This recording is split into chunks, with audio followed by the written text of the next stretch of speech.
toca este salmo. Este salmo un poquito largo, tiene 31 versículos, pero al igual como todos los salmos, sean cortos o sean largos, tienen una enseñanza grandiosa para nuestras vidas y aprendemos mucho. Aprendemos de historia, aprendemos de teología, aprendemos de la vida espiritual del salmista, aprendemos acerca de la oración, del canto, etcétera. Tantas cosas nos enseñan los salmos. Así que este salmo nos va a dar una enseñanza también muy especial. Entonces, Salmo 109. Y vamos a poner aquí la presentación. Y bueno, el título del salmo aparece ahí en la pared, en la presentación. Y es la oración, y está medio raro, ¿verdad? La oración por el amigo traicionero. Está raro, ¿verdad? Está rara la situación, pero fíjense bien, vamos a ver acerca de esta situación. Hemos tenido amigos que nos han traicionado, familiares que nos han traicionado, vecinos que nos han traicionado, compañeros de trabajo. Sí, ¿verdad? Sí, estamos en esa situación. Estamos en esa situación, pues el que escribió este salmo también experimentó esa situación. Porque eso es de toda la vida, eso es parte de la historia de la humanidad, donde como hay lealtad, como hay fidelidad, como hay entrega, como hay una buena amistad en un momento dado, como en el caso de David y Jonatán, y como en el caso de, hay un amigo de David que casi no se menciona también, se llama Usías, que lo defendió en un problema muy especial. A ver una pregunta bíblica antes de seguir con los amigos. ¿Quién era el amigo de Abraham? Dios, exactamente, sí.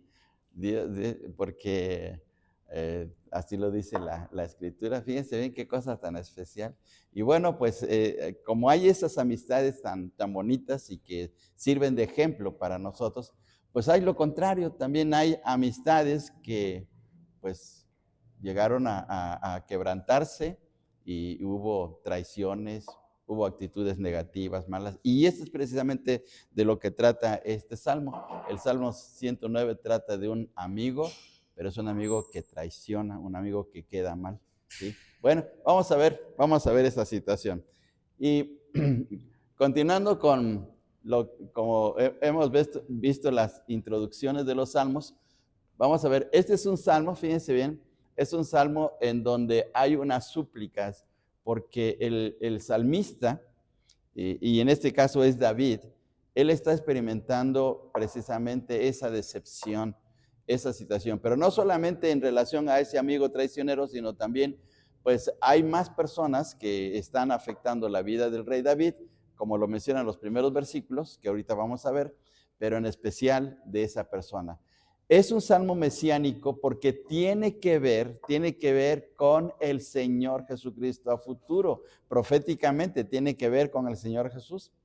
Y es un salmo también de alabanza, de adoración hacia Dios, porque termina, como los salmos de David, a veces comienzan de una manera dramática, experimentando o mencionando su experiencia dolorosa, triste, pero al mirar hacia arriba, al mirar hacia Dios, termina en la adoración al Señor. Entonces, vemos acá, ese es un salmo de súplica personal, mesiánico, un salmo imprecatorio, porque también aquí se pide algo hacia Dios de hacer justicia. Los salmos imprecatorios son esos salmos que pues expresan hacia Dios que haga justicia y que afecte a la persona o a las personas que están haciendo daño. Bien, aunque escrito por el rey David y sus experiencias dramáticas, el salmo proféticamente, fíjense bien, muestra la traición contra el Señor Jesucristo efectuado por Judas. Ahí está la razón de por qué es un salmo que tiene que ver con una traición, que tiene que ver con la oración de un amigo que traiciona, porque ¿se acuerdan ustedes que el Señor Jesús, cuando Judas llega al Getsemaní y llega con toda la gente y llega a aprender al Señor, el Señor le dice unas palabras muy especiales a Judas, dice, le dice, amigo, ¿qué tienes? Amigo, le dice amigo. Por eso el Salmo está relacionado con esta situación, porque se trata de un amigo traicionero. El Señor Jesús consideraba a Judas su amigo, pero actuó mal. Y bueno, casi la mitad del Salmo 109 está centrado en este tema, es decir, en el tema de la traición. Este es el único salmo que menciona a Satanás. De los 150 salmos, es el único que menciona a Satanás. Fíjense bien qué cosa tremenda. En el versículo 6, pese a los ataques de la gente mala contra David, el salmo termina con alabanza a Dios, porque sabe que Dios está a su diestra. Entonces, por eso es que los salmos de David terminan siempre de esta manera. Primero se desahoga, abre su corazón, le expresa al Señor su sentir, le expresa su dolor, su sufrimiento, su lucha, pero termina dándole la alabanza, la adoración al Señor, porque confía en su Dios. Y esta es una de las cosas grandes en la vida del rey David. Bien, bueno, vamos a ver aquí, vamos a ver 4 cosas en el Salmo 109. 4 cosas. Primeramente, presentando ante Dios, porque se trata de una oración, aunque es un salmo cantado, es un salmo que se canta, pero es una oración que se canta en realidad. Es una oración que se canta, porque fíjense bien, en la parte de arriba del versículo 1, dice al músico principal, quiere decir que fue dedicado para ser cantado, pero aún así se trata de una oración. Hay himnos o hay cantos en nuestro coritario que son oraciones, pero las cantamos así, y es bonito. Bueno, entonces presentando la queja a Dios, presentando la imprecación, es decir, el deseo de que Dios haga justicia, pero hermanos, aquí en este salmo hay palabras que se van a quedar sorprendidos, porque cómo es que en este caso David está pidiendo cosas a Dios, pero fuertes. Y luego, 3, presentando la súplica y presentando la alabanza. Ahora, debemos de tener mucho cuidado con los salmos imprecatorios, porque aunque se mencionan cosas duras en los salmos, y a veces en ciertas partes del Antiguo Testamento, no significa que nosotros debemos de hacerlo. Por ejemplo, en el Antiguo Testamento se permitía jurar, hacer juramentos, pero el Señor Jesús dice que no debemos de jurar. Ahí en el Sermón del Monte dice, ya no debemos de jurar. Entonces, una cosa fue en el Antiguo Testamento y otra cosa es en el Nuevo. ¿Por qué? Porque hubo un cambio de dispensación, porque en el Antiguo Testamento se está bajo la ley y en el Nuevo Testamento estamos bajo la ¿qué? Bajo la gracia. Entonces es una situación diferente. Y aunque a veces los creyentes, y nos ha pasado, pasamos situaciones difíciles y hay sufrimiento y hay gente mala que nos hiere, nos afecta, pero nuestra actitud debe ser como cristianos, como hijos de Dios, y esa es la diferencia. Bueno, pero es así. Aquí vamos a ver cosas especiales en este salmo. Bien, vamos a ver ahora aquí. Los salmos imprecatorios. Vamos a ver una vez más acerca de estos salmos. Los salmos imprecatorios. Los salmos 7, fíjense bien, 7, 28, 35, 54, 55, 56, 58, 59, 69, 79, 83, 109, 137 y 139, todos esos salmos se les llama salmos imprecatorios. Los pasajes imprecatorios de los salmos plantean interrogantes al cristiano, pues parecen muy vengativos y contrarios a las enseñanzas del Nuevo Testamento. Por eso, cuando a veces la gente que no es creyente, que no es cristiana, lee la Biblia y lee este tipo de cosas, dice, no, es que el Dios del Antiguo Testamento fue bien duro, bien cruel, y a veces dicen cosas muy, muy fuertes contra Dios, pero es que no se están dando cuenta del contexto, de lo que está sucediendo en ese momento. Por ejemplo, ahorita en nuestra sociedad, ¿qué tipo de problemas no vemos? Pues vemos las tribus urbanas, y vemos el feminismo, y vemos las leyes aprobando matrimonios que son un desastre. Bueno, ese es nuestro contexto. Ahora, ¿qué va a pasar de aquí a 50 años? Cuando vengan nuestros nietos, cuando les toca a ellos vivir, a lo mejor ellos van a ver otra situación, ¿sí? Entonces hay que plantear, o mejor dicho, cuando leamos la Biblia, pues hay que ponernos en el contexto histórico de lo que está sucediendo en ese momento. Y en la ley sí se permitía, pues hasta lanzar maldiciones. Se podía hacer eso. ¿Por qué? Porque la ley lo permitía, ¿sí? ¿Recuerdan ustedes que hubo un hombre en el Antiguo Testamento, especialmente en el libro de Números, que quiso maldecir al pueblo de Israel? ¿Sí? ¿Cómo se llamó ese hombre? ¿Cómo se llamó ese hombre? A ver, traten de recordar. Yo sé que saben ustedes mucho de la Biblia. ¿Cómo se llamó el hombre que quiso maldecir a Israel, pero no pudo hacerlo?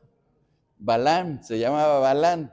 Balán fue pues supuestamente un profeta y fue contratado por un rey pagano, se llamaba Balac, era el rey de Moab, y le dice que, porque ya Israel ya va a entrar a la tierra prometida, y le dice Balac a Balán que lo contrata y le va a dar todo lo que quiera si maldice a Israel. Y resulta que lo intenta Balán, pero Dios le habla a Balán y le dice, no vas a poder maldecir. Dice, no puedes maldecir al pueblo que está bendecido por Dios. Entonces, qué cosa tremenda. En el libro de Números, los capítulos 25 y 26, hablan precisamente de esta situación especial. Entonces, pero, vuelvo a repetir, en el Antiguo Testamento podía hacerse eso, porque está bajo la ley. Bien, ahora vamos acá. Se les llama salmos imprecatorios. Los pasajes imprecatorios de los salmos plantean interrogantes al cristiano, pues parecen muy vengativos y contrarios a la enseñanza del Nuevo Testamento. El salmista desea que Dios juzgue a sus enemigos con la muerte en el Salmo 55:15, la pérdida de su trabajo y de sus bienes en el 109, 8 y 11, el quebrantamiento de sus dientes 58:6, la matanza de sus niños 137:9 y 109:13.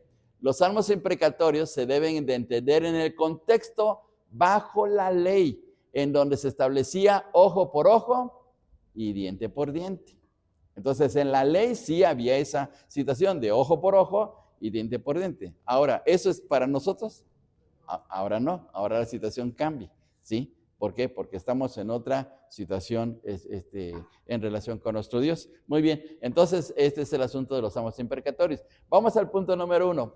Vamos a los primeros 5 versículos. Por favor, tomemos nuestras Biblias. Vamos a leer los primeros 5 versículos.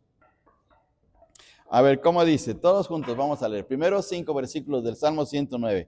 Dice así: oh Dios de mi alabanza, no calle, porque boca de impío y boca de engañador se han abierto contra mí. Han hablado de mí con lengua mentirosa, con palabras de odio me han rodeado y pelearon contra mí sin causa. En pago de mi amor me han sido adversarios, mas yo oraba, me devuelven mal por bien y odio por amor. Entonces, veamos cómo, tomando el sentido literal del Salmo, David se estaba comportando como un buen amigo, como un buen creyente ante Dios y ante sus amistades o la gente que lo rodeaba, pero había quienes estaban buscando su daño.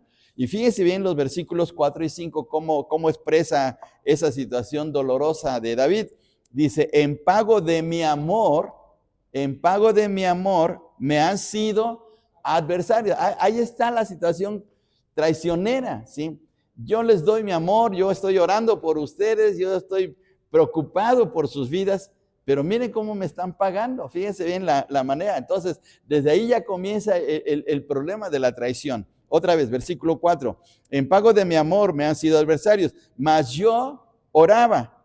Me devuelven mal por bien y odio por amor. Entonces, David les estaba haciendo un bien, les estaba ayudando, les estaba animando en sus vidas o proveyendo para sus vidas como el rey, pero sin embargo ellos estaban actuando de una manera muy contraria.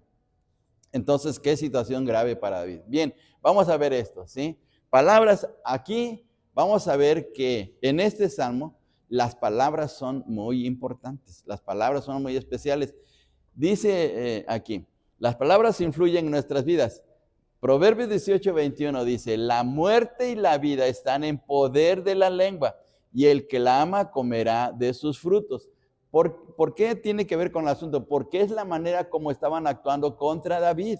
O sea, en primera instancia estaban hablando mal de David. La forma de expresarse del rey era muy negativa. Veamos aquí.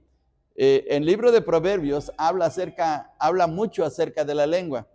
Les quiero preguntar, hermanos, en el Nuevo Testamento, ¿en qué libro de la Biblia, en el Nuevo Testamento, en qué libro de la Biblia se menciona el problema de la lengua? En Santiago, exactamente, en el capítulo 3 de Santiago. Fíjense bien, ¿qué problema es cuando no podemos dominar nuestra lengua? Dice aquí el Proverbios 17:4, el malo está atento al labio inicuo y el mentiroso escucha la lengua detractora. 17:20, el perverso de corazón nunca hallará el bien y el que revuelve con su lengua caerá en el mal. El que guarda su boca y su lengua, su alma guarda de sus angustias. Proverbios 21:23, la lengua falsa atormenta al que ha lastimado y la boca lisonjera hace resbalar. Veamos qué problema. Y estos son unos cuantos versículos, porque si ustedes ven en una concordancia acerca del problema de las palabras, de la lengua en el libro de Proverbios, son muchos textos, como también lo menciona Santiago en el capítulo 3, del problema de usar incorrectamente nuestras palabras, ¿sí? Entonces, este salmo comienza precisamente con el problema de que hay gente que está hablando mal y específicamente del rey David. Está hablando mal del rey, está hablando de David, a pesar de que él los amaba, porque otra vez en el versículo 4 dice que en pago de mi amor, así dice David, en pago de mi amor, se han convertido en mis adversarios. O sea, yo los estoy amando, yo los estoy cuidando, yo les estoy buscando su bien y miren cómo me están pagando. Están hablando mal de mí, me están traicionando, me están apuñalando con sus palabras en la espalda. O sea, eso no se vale. Pero dice David, pero lloraba. O sea, en medio de esas situaciones, David estaba buscando que Dios les sostuviera. O tal vez también estaba orando a favor de ellos. Bien, vamos a una cosa más todavía. Las palabras son poderosas, ¿sí o no? Las palabras son poderosas, ¿sí? A veces una palabra es más fea que si nos dan un golpe. Porque como quiera el golpe se nos va, pero la palabra fea, la estamos recordando y recordando y recordando y recordando, ¿sí? Entonces, las palabras son poderosas. Las palabras pueden cambiar la vida de las personas. Todo depende del sentido en que se empleen.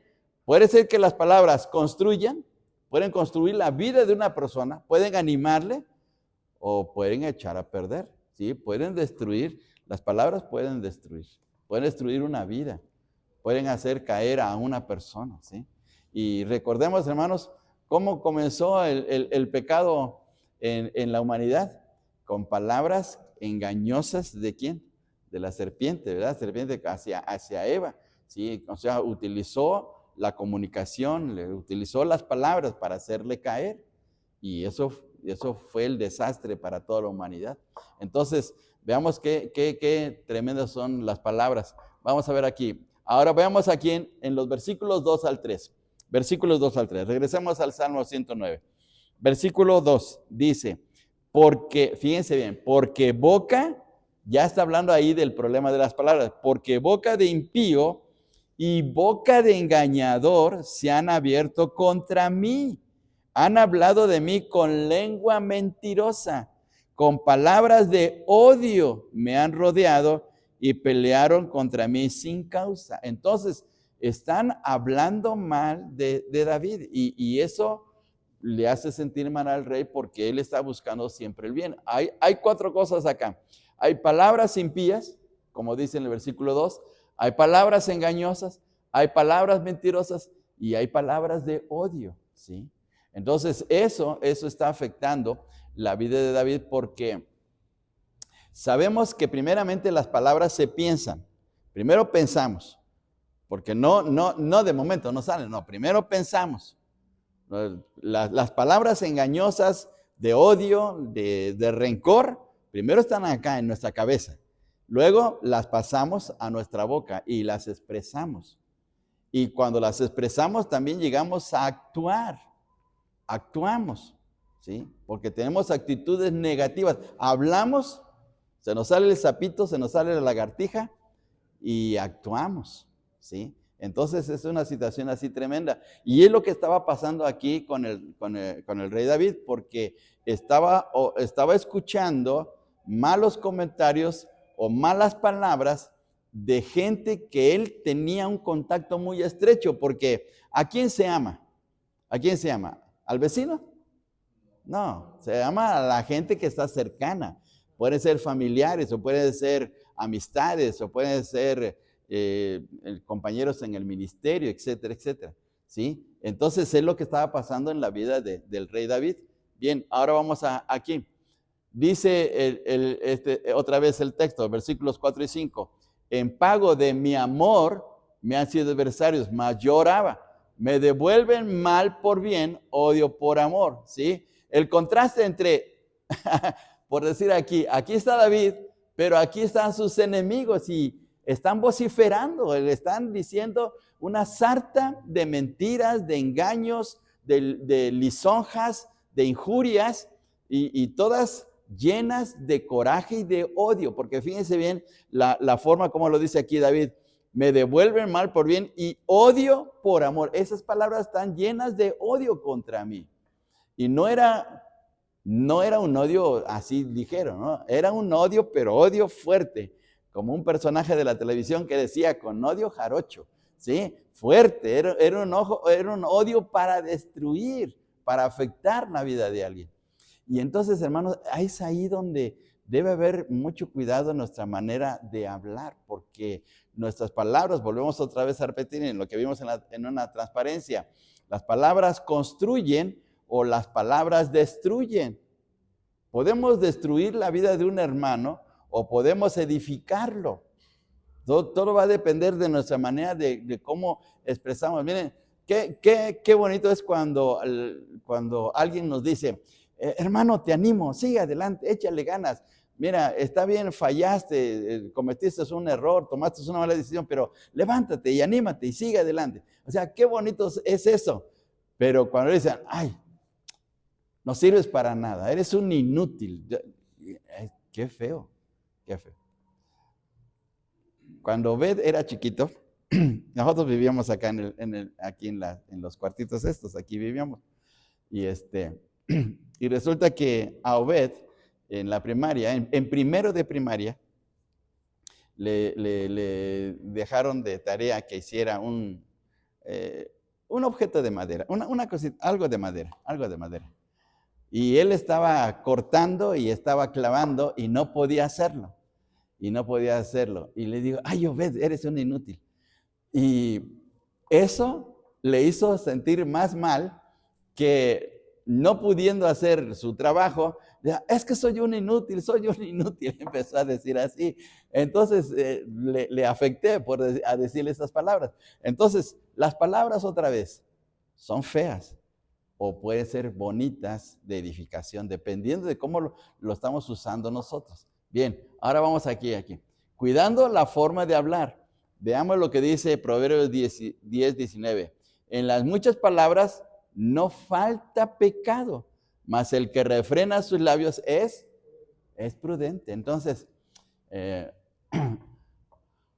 ¿cuándo más se nos salen las palabras feas, hermanos? ¿Cuándo más se nos salen? Cuando estamos enojados, ¿verdad? Cuando estamos enojados, ¿sí? Y por eso debemos de tener mucho cuidado cuando estamos enojados, porque ¿no? Empiezan a fluir las palabras y empezamos con palabras muy suavecitas, pero se van aumentando a tal grado de que se convierten en un serio problema. A ver, vayamos a Proverbios capítulo 15. Este texto no está ahí en la transparencia, pero por favor, vamos a Proverbios capítulo 15, versículo 1. Proverbios 15:1. Y alguien que nos lea, por favor. Proverbios 15:1. ¿Cómo dice este texto? Todos juntos. La blanda respuesta quita la ira, mas la palabra áspera hace subir al furor. Cuando estamos hablando con alguien, ya sea la esposa, ya sean los hijos, y empiezan a surgir las palabras que nos afectan y nos hieren, ¿qué debemos de hacer? Calmarnos, ¿verdad? Porque si seguimos hablando igual, y si decimos, ¿y usted por qué me está diciendo esto? Y tú eres esto y lo otro, y empezamos a decir, pues sube el nivel de las palabras, de tal manera que llegamos a ser destrozos con la forma de hablar, ¿sí? Porque empezamos a decir cosas hirientes, porque luego sale, ¿y te acuerdas que hace 20 años me hiciste esto? Y hace 15 años hiciste esto, y empezamos a sacar un montón de cosas. ¿Por qué? Porque queremos afectar cada vez más y más a una persona, y eso debe ser de mucho cuidado, porque esas palabras afectan. Ahora veamos lo que dice el Señor Jesús en Mateo capítulo 12, por favor. Vamos hasta el Evangelio de Mateo capítulo 12. Vamos al versículo 37, Mateo capítulo 12, versículo 37. A ver, todos juntos, ¿qué dice la Escritura? Todos juntos. Porque por tus palabras serás justificado y por tus palabras serás condenado. Entonces, ¿cuentan las palabras o no cuentan? Pues sí, aquí lo está diciendo el Señor Jesús. Entonces, debemos de tener mucho cuidado. Ahora, vamos a regresar al versículo 36, por favor. Versículo 36, también todos juntos, dice de la siguiente manera: mas yo digo que de toda palabra ociosa que hablen los hombres, de ella darán cuenta en el día del juicio. ¿Daremos cuenta de nuestros actos? Sí, pero también daremos cuenta de qué cosa. De las palabras. Entonces, las palabras que digamos, palabras hirientes, palabras soeces, palabras duras que digamos contra alguien para afectar su vida, pues un día también vamos a dar cuenta de eso. Entonces, veamos qué delicado es esta situación. Y es lo que estaba pasando con el rey David. Vamos a regresar. Entonces, esos enemigos estaban diciendo palabras feas, impías. Cuando dice palabras impías, es decir, palabras muy groseras. Ustedes no piensen que los mexicanos somos groseros, no. Los españoles también son bien groseros, los argentinos son bien groseros, los judíos son bien groseros, los árabes son bien groseros. Es decir, en todas partes del mundo hay groserías, ¿sí? Lo que para nosotros es una grosería, tal vez en otro lugar no, pero ellos también tienen sus propias groserías, ¿sí? Y estas palabras impías, precisamente era eso. Palabras muy feas, palabras muy altisonantes y groseras que causaban daño. Entonces, ese era el problema de lo que estaba pasando con el rey David, ¿sí? Ahora, con el Señor Jesús pasó lo mismo. Gente que habló mal del Señor Jesús, que buscaban la manera de cómo destruirle, de cómo afectarle, ¿sí? Ahorita vamos a ver una situación así. Bien, vamos adelante. Ahora, en esa situación de esa gente que está afectando la vida de David, surge ese amigo traicionero. Y dice ahora el texto: pon sobre él, es decir, ahora ya no son los adversarios, ya no son los enemigos, sino ahora de una manera más particular, dice: pon sobre él al impío y Satanás esté a su diestra, porque hay alguien dentro de todos sus enemigos, de todos esos adversarios, hay uno en especial que le está causando daño. ¿Quién es esa persona? Bueno, el Salmo no lo dice, no dice quién, pero vamos a ver. La secuencia de la imprecación. Dice en los versículos del 6 al 10, de los versículos 6 al 10, sean castigados en su persona y en su familia. O sea, toda esa gente mala y que está hablando mal, deben ser castigados en su persona y en su familia. Sean castigados en sus bienes y en su posteridad, y sean maldecidos con su misma maldición. Pero ahora en forma muy particular es para aquel que está haciendo mucho daño a David. O sea, dentro de todos sus enemigos hay uno en particular, hay uno que es especial que le está causando daño. Ahora vamos a ver aquí. ¿A quién menciona David en el Salmo 109? Bueno, específicamente no se menciona, pero en el contexto, en la historia de la vida de David, podemos ver, número uno, un hombre de la tribu de Benjamín llamado Cus. Había un hombre que se llamaba Cus. En el Salmo 7, versículo 1, en la parte de arriba, por favor, vayamos a este Salmo, el Salmo 7, para que nos demos cuenta de esta situación. Salmo 7, y en el versículo 1, pero en la parte de arribita, fíjense bien lo que dice en la referencia. versículo 7, capítulo 7, versículo 1, o Salmo 7, versículo 1, dice, sigayón, es una palabra que tiene que ver con el canto o la oración, dice, sigayón de David que cantó a Jehová acerca de las palabras de Cus, hijo de Benjamín. Es decir, había un hombre en el tiempo de David, que era hijo de Benjamín, quién sabe quién ha de haber sido Benjamín, era conocido por David, y este hombre llamado Cus es el que le estaba afectando, ¿sí? Dice, aunque no se sabe, aquí me faltó el no, aunque no se sabe quién era Cus, sin embargo David tuvo la oposición de gente de la tribu de Benjamín. Cus era de la familia de Benjamín y David tuvo problemas con ellos. Saúl, por ejemplo, Simei y Seba eran de la tribu de Benjamín. Estos fueron enemigos también. Saúl, el rey Saúl, Simei y Seba eran de la tribu de Benjamín y estuvieron en contra del rey David y este Cus también. Entonces le estaba afectando. Entonces, esta es una, podemos decir, una suposición, que haya sido Cus. Ahora, hay otro más. Vamos a ver, Aitofel. Aitofel es el más seguro que fue el amigo traicionero. ¿Por qué? Porque Aitofel era consejero de David. Aitofel que fue consejero de David y que luego se unió a Absalón. Entonces ahí está la traición. Se unió con Absalón para la rebelión contra David y quitarle el reino. Recordemos que Absalón fue su hijo, pero ¿quién estaba detrás maquinando y planeando toda la traición y toda la rebelión contra David? Pues ahí estaba Aitofel.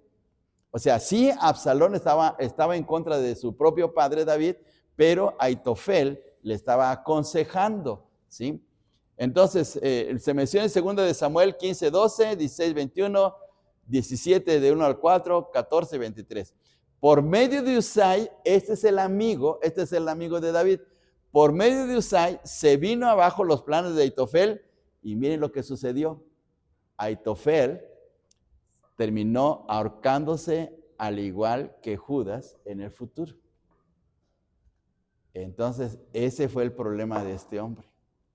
Entonces, si ustedes leen la historia de Aitofel ahí en 2 de Samuel, terminó ahorcándose. Lo mismo le pasó a Judas.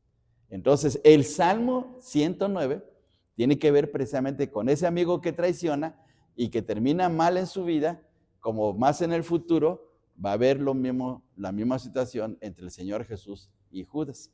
Miren qué situación, ¿sí? En el Salmo 109, que es el Salmo mesiánico, dice los versículos del 4 al 5. Vamos a los versículos del 4 al 5. Primero, dice, estamos otra vez de regreso en el Salmo 109.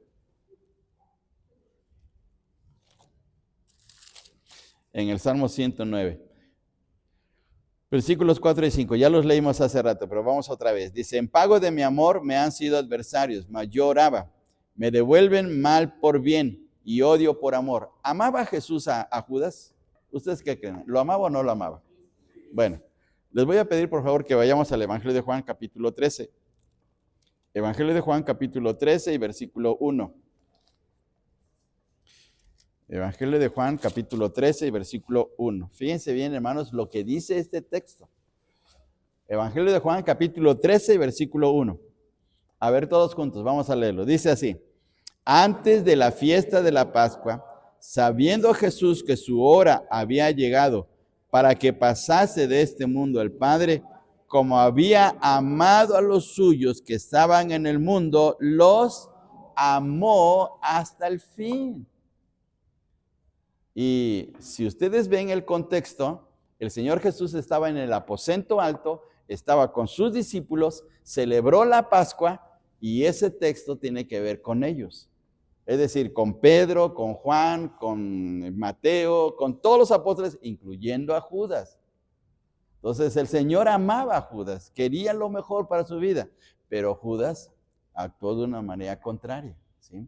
Judas ya tenía planeado poder traicionar al Señor. Entonces, el Señor hace algo muy especial. Recuerden ustedes que el mismo Señor Jesús les advirtió cuando estaba instituyendo la cena del Señor, o estaba comiendo, mejor dicho, antes la Pascua, le dice que alguien le iba a traicionar. Y los discípulos, especialmente Pedro y Juan, se preguntan, bueno, ¿quién es? Y Pedro le dice a Juan, pues pregúntale al maestro, así lo dice en el Evangelio. Y al apóstol Juan le pregunta al Señor, Señor, ¿quién es? ¿Quién te va a traicionar? Y el Señor le dice, el que moje su pan en mi plato. Pero no se dan cuenta, o sea, como que están perdidos. Y Judas pone el pan en el plato del Señor y come de ahí, pero no se dan cuenta, no saben que es Judas. O sea, ni siquiera se percataron. Eso fue mucho tiempo después de la muerte del Señor Jesús que se dieron cuenta. Pero no tenían ni idea que iba a ser Judas. O sea, ¿cómo iban a traicionar al Señor ellos? Cuando habían estado juntos 3 años y medio aprendiendo de Él. O sea, no tenían ni idea de que ocurriera eso, pero el Señor ya les estaba advirtiendo. Y se lo advirtió también a Judas, ¿sí? Y ahora dice acá, el Señor fue atacado en diferentes ocasiones para hacerle caer con preguntas maliciosas. La gente buscaba cómo afectar su vida. Vamos rápidamente a Marcos capítulo 3, versículo 2, por favor. Marcos 3, 2. Y si alguien es rápido en la esgrima, por favor, léanos el texto. Marcos 3, 2. Marcos 3, 2. ¿Cómo dice el texto?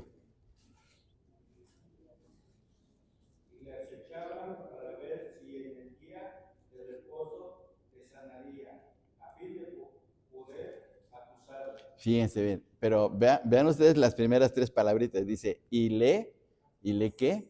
Acechaban. ¿Y qué les da la idea de que estaban acechando? ¿Qué les da esa idea? ¿Qué se le viene en sus mentes cuando dice, y le acechaban? Lo estaban espiando. Lo estaban, como decimos vulgarmente, lo estaban cazando. Estaban viendo a ver en dónde cae, a ver dónde podemos caerle en una situación para acusarle, para afectarle. Y fíjense bien en el texto, dice y les echaban para ver si en el día de reposo les sanaría a un hombre que tenía la mano seca, si leemos el versículo 1, pero dice en la parte final del versículo 2, o sea, con el propósito de poder acusarle. Entonces, lo mismo que ocurrió con David, ahora está sucediendo con el Señor siglos después. Bien, ahora veamos una cosa más todavía. Son varios textos. El Señor Jesús fue negado por uno de sus más cercanos discípulos. ¿Quién es el que le negó? Pedro. ¿Y se lo advirtió el Señor o no se lo advirtió? Se lo advirtió y aún así le negó. Imagínense el dolor del Señor. En un momento tan crítico que necesitaba de su ayuda, pues resulta que no. 3. El Señor Jesús fue abandonado en la hora más crítica de sus ministerios. Ahora vamos a Mateo 26, 56, por favor. Mateo 26, 56. Mateo 26, 56. Y también si alguien nos lee.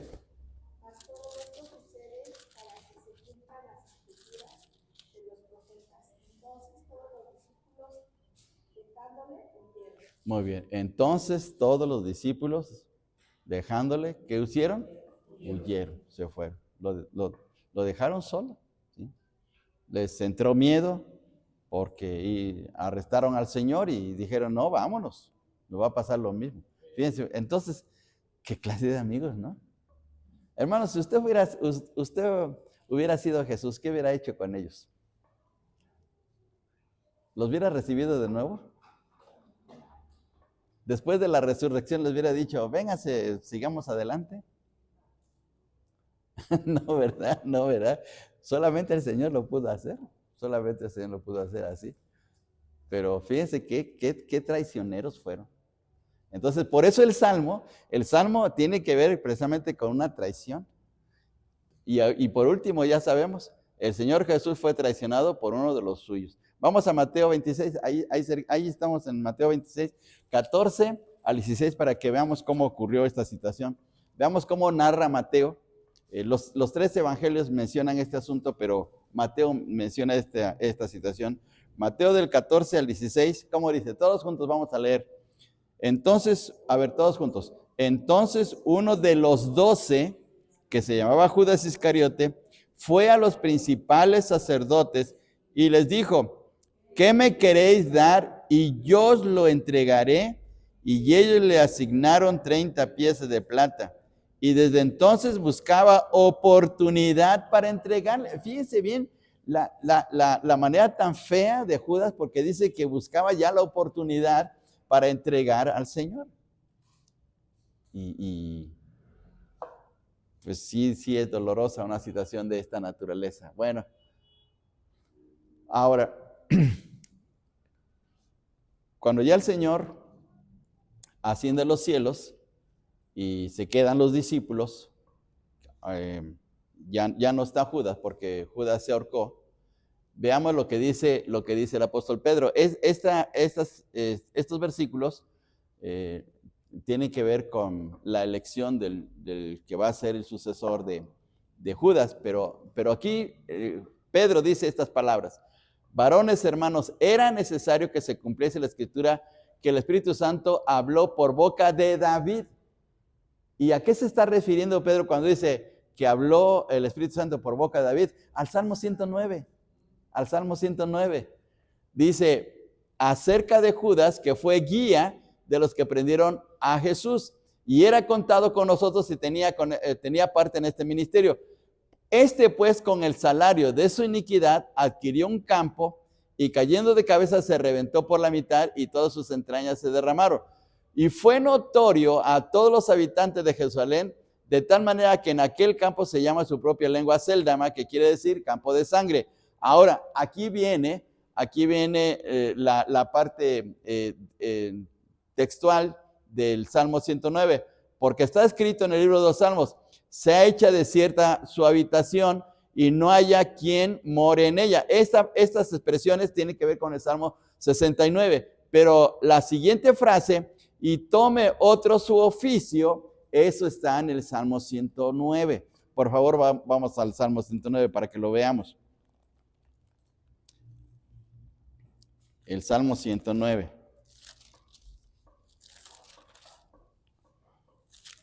Ahora, por favor, veamos lo que dice, lo que dice los versículos del 6 al 8. Todos juntos, del 6 al 8. Pon sobre él al impío, y Satanás esté a su diestra. Cuando fuere juzgado, salga culpable, y su oración sea para pecado. Sean sus días pocos, tome otro su oficio. Es lo que está diciendo Pedro aquí en Hechos capítulo 1. Es lo mismo, aquí tome otro su oficio. Ahora, por favor, vea el versículo 6. Dice, pon sobre él al impío y Satanás esté a su diestra. Ahora, ¿estuvo Satanás con Judas o no estuvo con Judas? ¿Sí? Bien, les voy a pedir que para que lo veamos textualmente, vayamos al Evangelio de Juan otra vez. Vayamos al capítulo 13. Vamos al capítulo 13 del Evangelio de Juan.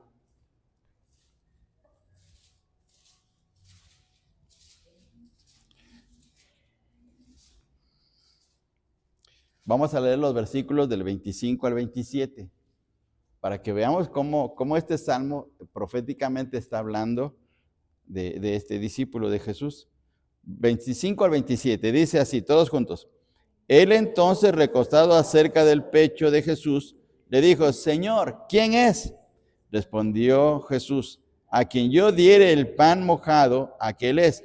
Y mojando el pan, lo dio a Judas Iscariote, hijo de Simón. 27. Y después del bocado, Satanás entró en él. Entonces Jesús le dijo, lo que vas a hacer, hazlo más pronto. ¿Sabía el Señor lo que iba a hacer Judas? Claro que lo sabía. Pero vean ustedes que ahora aquí se cumple lo que está en el Salmo 109. Satanás esté a su lado, pero no solamente estuvo a su lado, como dice el Salmo 109, sino que entró en él. ¿Y qué está demostrando con eso? Está demostrando que Judas no era salvo, no era un creyente en Jesús, no tenía a Cristo en su corazón, por decir así, en el sentido como lo entendemos ahora. Entonces estaba perdido. Porque Satanás no puede entrar en el corazón de un creyente, de alguien que sea verdaderamente salvo, no puede entrar porque el Espíritu Santo está en nuestros corazones, el Espíritu Santo nos ha sellado.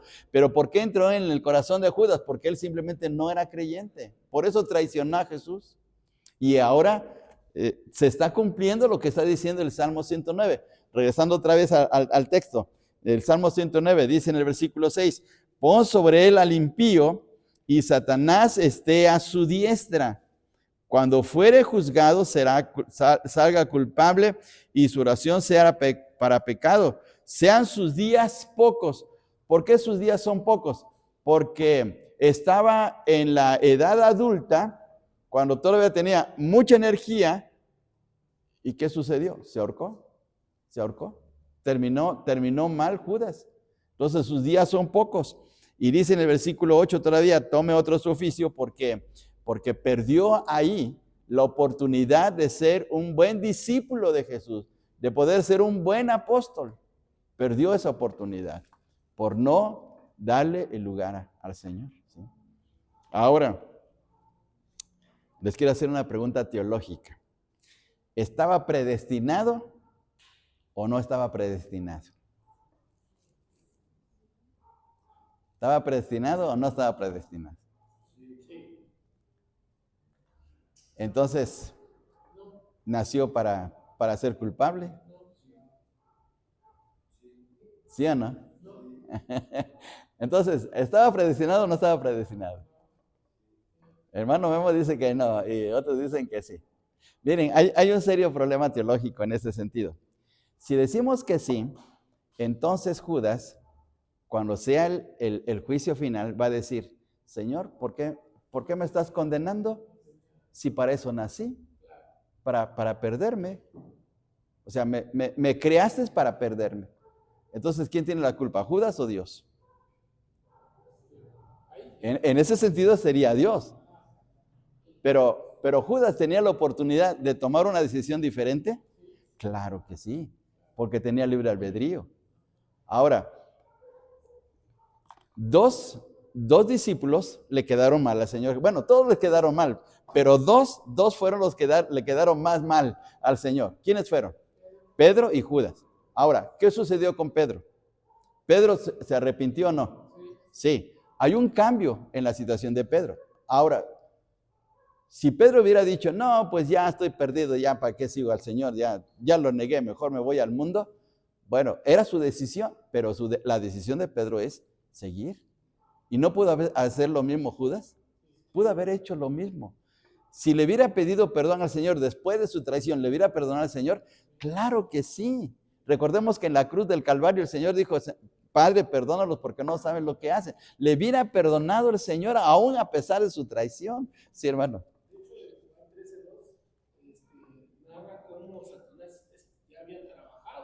Sí. Sí. Sí. A ver, sí, hermano.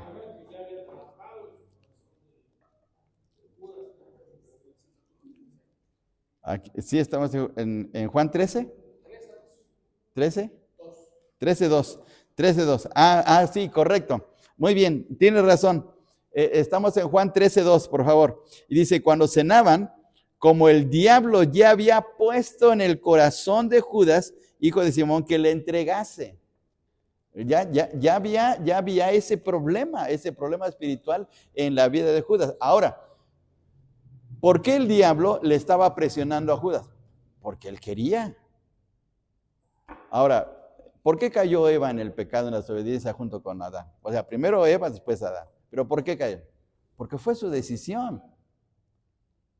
Y Judas también fue su decisión. Porque, volvemos a repetir, si nos basamos en la predestinación de que Judas para eso nació, entonces le puede reclamar a Dios. Y eso no es posible. Nadie le puede reclamar al Señor. El Señor a todos quiere darles la salvación, ¿sí? Pero Judas tomó un camino diferente. Bien, bueno, salimos de este embrollo teológico. Y presentando la súplica. Ahora, después de esta situación, hay una cosa antes de esa súplica, por favor, vamos a ver el problema de la oración imprecatoria de David. Vamos al Salmo 109, por favor, regresemos. Fíjense bien qué palabras tan duras. Aquí es lo que les va a sorprender. Versículos, de los versículos del 9 en adelante. Fíjense bien lo que dice.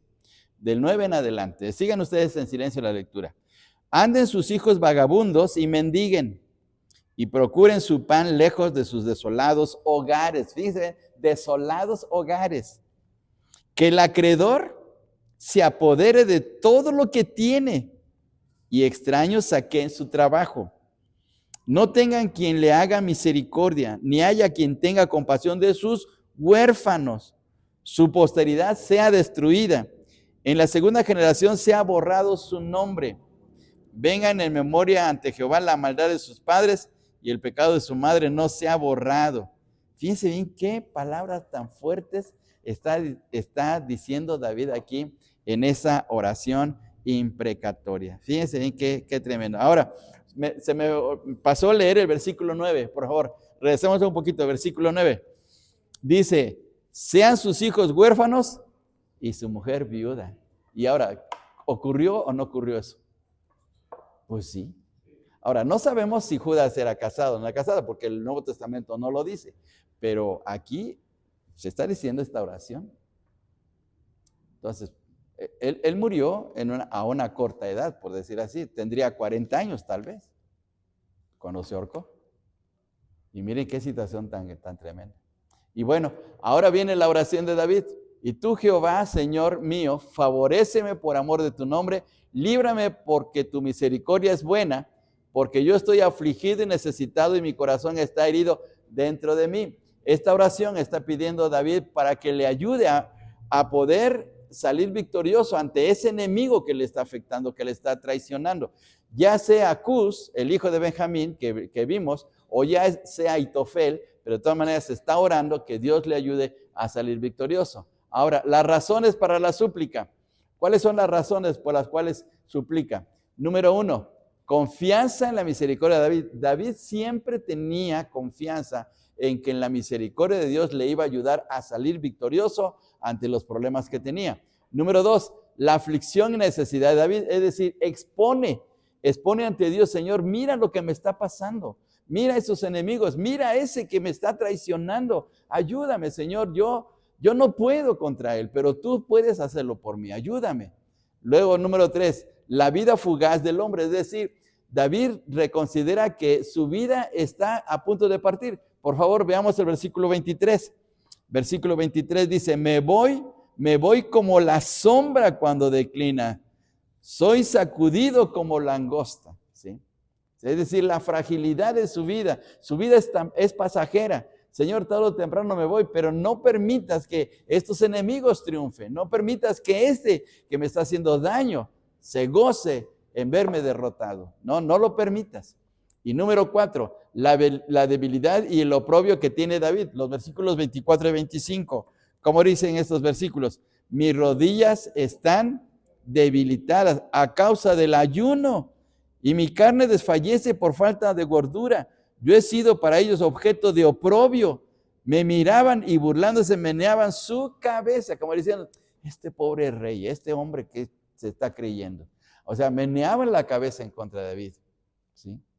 Y no ocurrió lo mismo contra el Señor Jesús cuando estaba en la cruz, que pasaban y meneaban la cabeza diciendo, pues, él que se dice que es hijo de Dios, pues que baje de la cruz. Y meneaban la cabeza. Lo mismo que el Señor. Entonces, ahora, en esta oración, en esta parte que está orando, utiliza unos verbos, pero estos verbos, como aparece ahí, están en una forma gramatical que se llaman imperativos, es decir, que está desesperado. David está sumamente desesperado porque Dios le ayude, y por eso dice, ayúdame en el versículo 26, sálvame en el versículo 26, bendice tú, y permite que me regocije, y aunque se levanten ellos, Señor, ayúdame, ¿sí? Y está utilizando esos imperativos porque quiere salir de esa situación que es dolorosa para él. O sea, no soporta la situación. Fíjense bien en el versículo 26 dice de la siguiente manera: ayúdame, Jehová Dios mío, sálvame conforme a tu misericordia. Entiendan que esta es tu mano, que tú, Jehová, has hecho esto. Maldigan ellos, pero bendice tú. Levántense, mas sean avergonzados, y regocíjese tu siervo. Entonces está desesperado, está angustiado, y por eso está clamando a Dios con todo su corazón. Y obviamente que Dios sí le escuchó, porque ahora viene el fin del Salmo, los versículos 30 al 31, en donde dice: yo alabaré a Jehová en gran manera con mi boca, en medio de muchos le alabaré, porque él se pondrá a la diestra del pobre. Miren la diferencia. ¿Quién estaba al lado del traidor? Satanás, ¿no? Satanás, en el versículo 6, dice el versículo 6, pon sobre él al impío y Satanás esté a su diestra. Pero ahora a mí, que no es de Satanás, sino ¿quién? Dice, porque él se pondrá a la diestra del pobre. ¿Quién es el pobre? Es David. David es el pobre. Entonces, Señor, tú ponte a mi diestra para ese traicionero que esté el diablo, pero conmigo está tú, Señor. Mire la diferencia, y por eso está confiando en Dios. Dice, para librar su alma de los que le juzgan. Veamos esto, la forma de alabar a Dios. ¿Cómo está alabando? ¿Cómo termina la alabanza David aquí en este salmo? Primero en la respuesta de gratitud a Dios, porque sabe que Dios le va a ayudar. Sabe que Dios le va a sacar triunfante de ese enemigo. Que ese enemigo es terrible, es un enemigo despiadado, es un amigo que está buscando cómo destruir a toda costa la vida del rey David. Pero Dios sabe, o mejor dicho, David sabe que Dios le va a ayudar y por eso le agradece, le alaba en gratitud hacia Dios y además tiene un deseo ferviente de darle lugar a Dios. Fíjense bien en el versículo 30, dice, yo alabaré a Jehová en gran manera, no ligeramente, sino voy a alabar al Señor, pero en gran manera. O sea, que desea hacerlo fervientemente. Número 3, sin avergonzarse ante la gente. Versículo 30 dice, yo alabaré a Jehová en gran manera con mi boca y en medio de muchos le alabaré. Yo no voy a tener vergüenza de cantarle a mi Dios. Yo no voy a tener vergüenza de estar orando a mi Dios. Yo no me voy a avergonzar de la clase de Dios que tengo. ¿Sí? El mundo puede hacerlo, pero yo no. Y recuerdan, hermanos, que alguien no se avergonzaba de Cristo ni del Evangelio. ¿Quién era? El apóstol Pablo, ¿verdad? Romanos 1:16 dice, porque no me avergüenzo del Evangelio, porque es poder de Dios. Y hermano, ¿usted se ha avergonzado de Dios? Pues no debemos de hacerlo, ¿sí? Cuando nos digan, ¿usted qué es? No, yo soy cristiano, yo amo al Señor. Y donde estemos, ¿sí? No importa, estemos en el hospital, en la calle, en el trabajo, en la escuela, donde sea. No debemos de avergonzarnos de nuestro Dios. David no lo hacía. Y él era rey, fíjense bien. ¿Sí? Bien, y por último, David se da, 4, por la compañía divina. Sabe que Dios está a su diestra. ¿Sí? Y número 5, por la liberación de sus acusadores. Aún de esa persona que le está haciendo daño. Dice el versículo 31, la parte final, porque él se pondrá a la diestra del pobre para librar su alma de los que le juzgan. Sí, tarde o temprano saldré victorioso, dice David aquí en ese sentido. Bien, bueno, hermanos, ¿qué aprendemos de este tremendo salmo? ¿Comentarios, preguntas?